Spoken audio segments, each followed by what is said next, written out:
Hello, my sewing friends. This is Vlogmas days 8, 9, and 10, and Friday sews. I'm Jen, and this is not my sewing room. No, it is the cutest little kitchen in my daughter Emma's apartment, which is in the downstairs of the house where her twin sister McKenna lives, upstairs with her husband and new baby. And I'm here, of course, for the baby. Very new at this whole grandma thing, and I know all of you are shaking your heads and going, enough with the grandma stuff already. I know, but you know what? I'm new to it. I don't know how to talk about anything else. So I'm gonna start out talking about sewing because, yeah, you'd rather hear about that, wouldn't you? That's why you're here.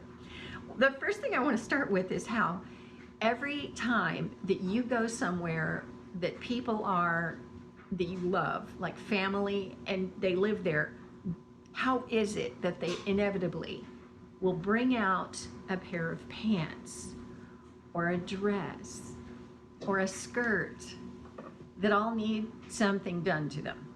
The skirt is a circle skirt made from a tablecloth, and it needs to be longer, so I got fabric for a band to go around the bottom on my trip to Joann's, which was one of the first things I did when I got here. A dress that had a zipper down the front, but she doesn't like that. So I have, believe it or not, put my seam ripper to some decent use and taken the zipper out of the front. That's an 8640 simplicity. If you know me, you know. When you know, you know. And today it's pants that need to be made smaller, so they have a chip clip.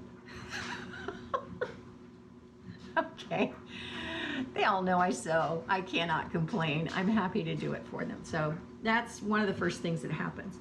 Well, when I was getting ready for the trip, I decided I would bring some things with me, but I didn't want to bring very much because I flew, and you just don't have room in your luggage when you know you're going to stay for a week. So I had cut some squares, 10-inch squares, to make bowl cozies for Christmas gifts. And so I have several here. Most are Christmas, but I have like these two. I cut two of each piece. So if I wanted to do all the same, I could do it, or I could, you know, mix the fabrics together.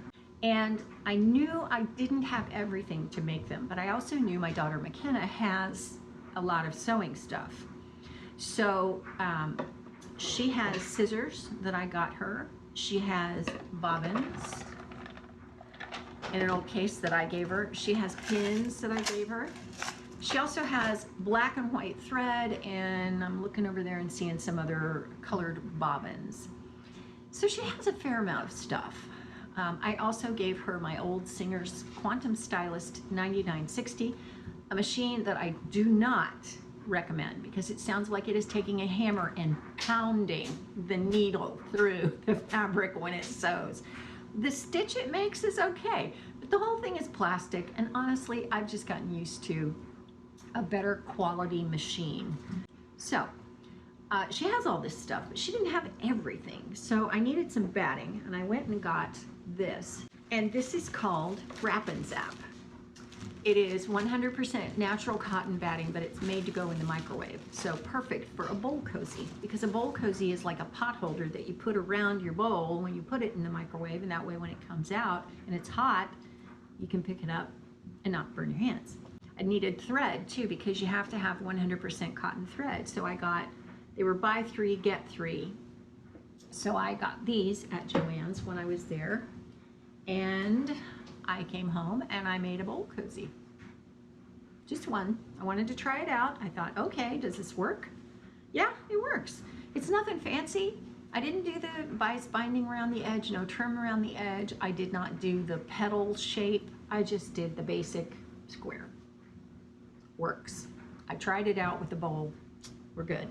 Well, then I realized that as I'm sewing along, there are certain tools that I use all the time when I'm in my sewing room. And you know, when you do that, you don't even think about it. You just reach for something and you think, what happened to it?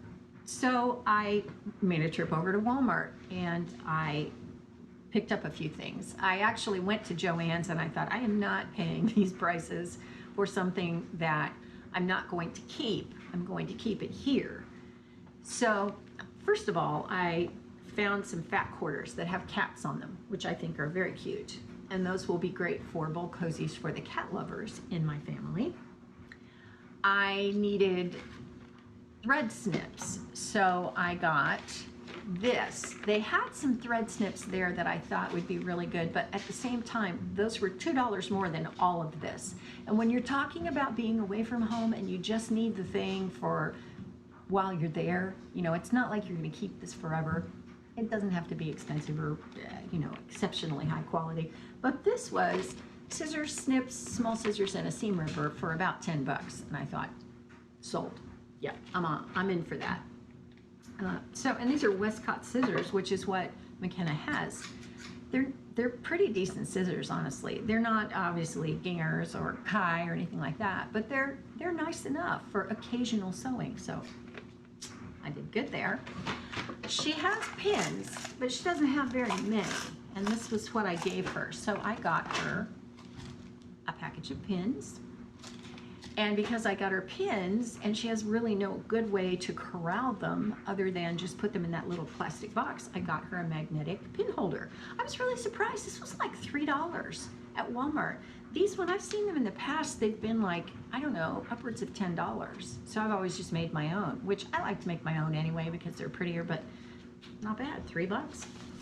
And then because I know she is a person that likes to do the cool new thing, you know, she would rather cut things out with a rotary cutter than use scissors. She would rather use clips than pins, so I got her some clips. These aren't very many. Obviously, you can do better getting these on Amazon if you're going to, but they were right there, and I thought, okay, I'll get those. And there is no iron around here that I can lay my hands on. And if I asked McKenna, she would probably tell me, oh, it's down in whatever place. But I didn't want her to have to go digging something out that she's never going to use. So I bought a little steam iron that is a travel one. You know, I see people like who do tutorials use these all the time, and I didn't ever know anything about them, but it comes with this little tiny cup that you can fill to put water in it, and looks like it'll work. I'm just going to use a towel for a pressing area, and really I'm not going to have to do a whole lot of pressing. It's basically just with the bowl cozies to get those to, you know, flatten out the way they're supposed to. So that's the sewing that I'm doing. While I was at Walmart, I also got this hat, which is making my head hot. So I'm going to take it off, but Merry Christmas. One thing I did before I left was something that I think I want to try and do when I get home in a prettier way, and that is make cord keepers. It seems like every time I travel, I have 10,000 cords. I have the cord for my phone, for my old phone that I use like an iPod. It's got all my audiobooks on it. For my, you know, video stuff, for my laptop, and then cords to charge other things like Bluetooth earbuds and stuff like that. I have so many cords. Well, my laptop came with these little cord keepers. They're just Velcro. And I got some Velcro at Dollar Tree, and I cut some of it. Here's the loop side, here's the soft side. You attach them, but you only attach them like at an inch or so. And then you wrap your cords up, and then you just wrap this around them at whatever diameter you need. And there's your cord keeper. Genius, huh? Well, I think you could make these and make them look really cute, and I think other people have done that. But that's an absolute essential thing. If I had a friend who was making me these, they would get so used all the time. So that's one thing I want to make when I get home. Another thing I want to make is, you know, these key fobs that you keep seeing? They're like little wristlets, and they have a hook on the end that you can put your keys on. Well, I like that, but I want one that you can adjust so you can Velcro. So I'm going to try working on that when I get home too, because I think, you know, when you don't carry a purse, you make sure you have pockets in your clothing, then being able to attach my keys to my wrist would be really, really helpful. So yeah, that's for when I get home. looking at my wrist, that makes me think I'm wearing something that I finished before I left. This is a Vogue pattern. It's a Vogue pattern that has 3 different views of a top. One is a basic t-shirt, one is a t-shirt with a blouson kind of elastic right around the hip area, and then there's this one. And this one is, it has pleats here. And it called for bias tape around the neckline. I used fold over elastic instead. Had to do it twice because the first time I did it, I didn't stretch it quite enough. It also calls for bias tape at the cuffs, and I cut these cuffs about 1 inch longer. You can see they are just perfect on me. I mean, I like my sleeves long.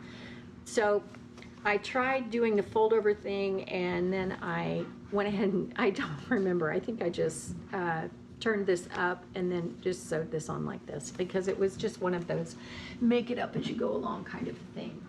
I also finished this. This is a Harper cardigan, and it's made from a sweater knit that I've had in my stash for a long time. It's 100% cotton, and Harper cardigan. I made it the duster length.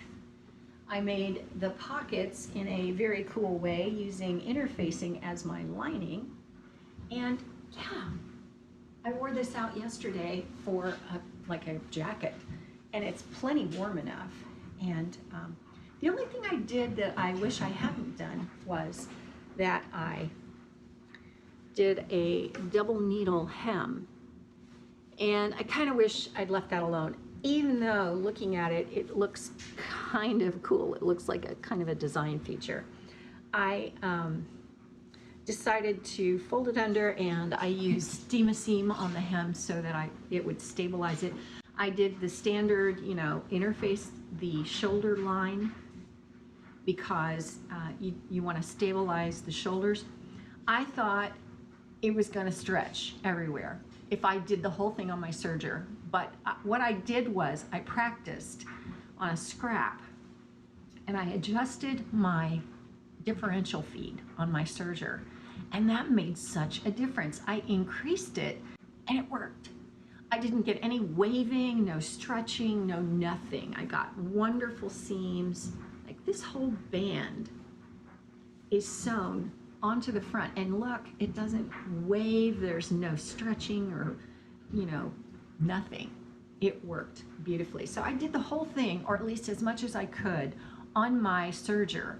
The pockets I had to top stitch, and I was going to top stitch around the band, and I didn't, because I didn't like the look of it. But I did do the twin needle hem, so I did that. But the rest of it really was all on my serger. So for Vlogmas, I have been doing an advent calendar that I have at home. It's got chocolate candies in it and some white chocolate, which we all know is a lie. So I was going to do something completely different when I got here, and then I decided, no, I didn't want to do that. I'll just go back and get the same advent calendar at the same store where I got it, at home. I'll get one here.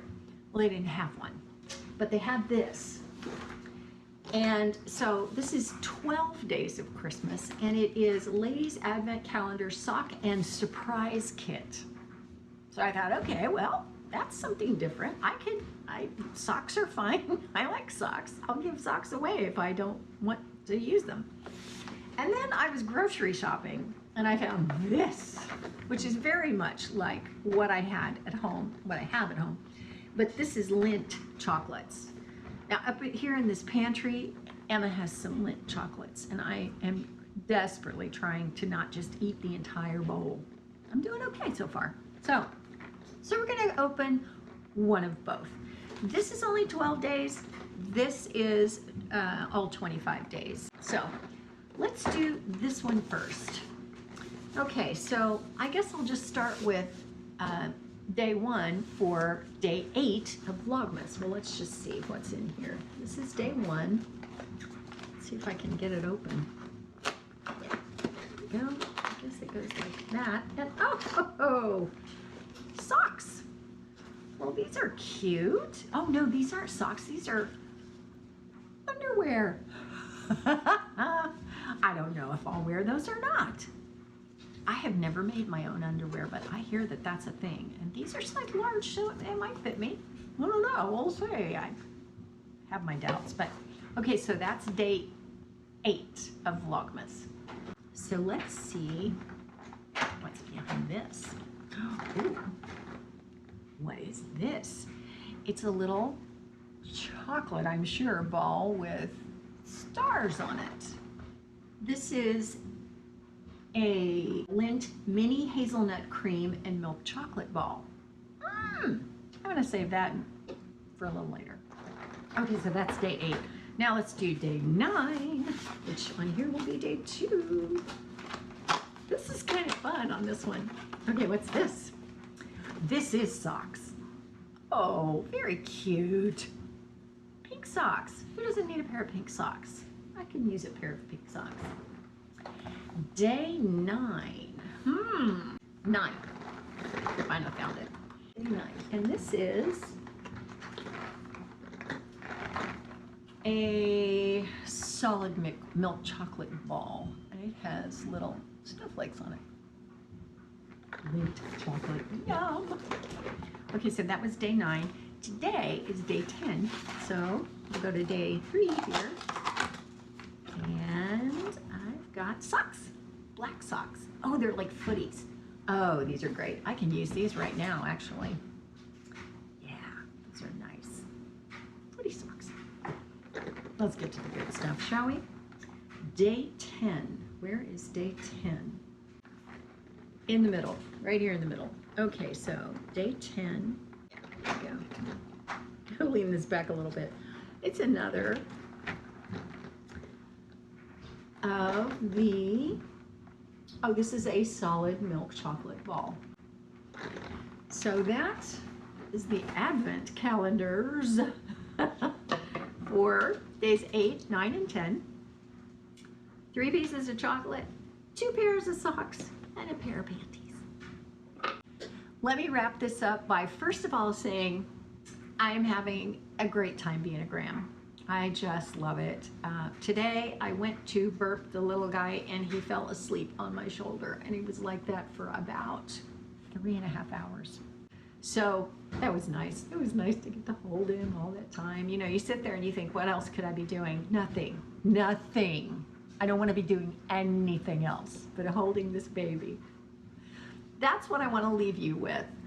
There is a song that was sung by Steven Curtis Chapman, oh, probably 25 years ago at least, on a Christmas album that he made. Steven Curtis Chapman is a Christian music artist, won a lot of awards. He's really well known in the Christian music industry, as it were. But he did this song called This Baby. And so I'm going to link it below because I don't think that I can play it for you, copyright things and all. But I'm going to tell you what the words are. Just the first part of the song. The first verse is, well, he cried when he was hungry, did all the things that babies do. He rocked and he napped on his mama's lap, and he wiggled and giggled and cooed. There were the cheers when he took his first steps, and the tears when he got his first teeth. Almost everything about this little baby was as natural as it could be. But this baby made the angels sing. This baby made a new star shine in the sky. This baby had come to save the world. This baby was God's own son. This baby was like no other one. This baby was God with us. That's what Emmanuel means. This baby was Jesus. Oh, love that song. So click the link down below and listen to that, and, you know, enjoy it thoroughly. I'm sure you will. It's a great Christmas song. So I actually, yes, will do my very best to see you tomorrow. Merry Christmas.